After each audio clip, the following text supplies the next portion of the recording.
Hi dear friends, welcome back to this channel. Today in this video I will show you how to change your private TikTok account into the public TikTok account. So without wasting time, let's start video. If you find this video is helpful for you, then please give like this video and subscribe our channel. So firstly open the TikTok application.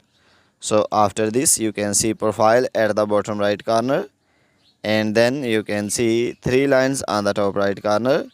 Then click on setting and privacy. So after this here you can see privacy option, so click on privacy, and you can see now this is private account. So if you want to turn it into the public account, so just turn it off. So you can see switch to public account. So guys, click on switch. So in this way you can switch private account into public account. So if this video is helpful for you, then please give like this video and subscribe our channel. Thanks for watching.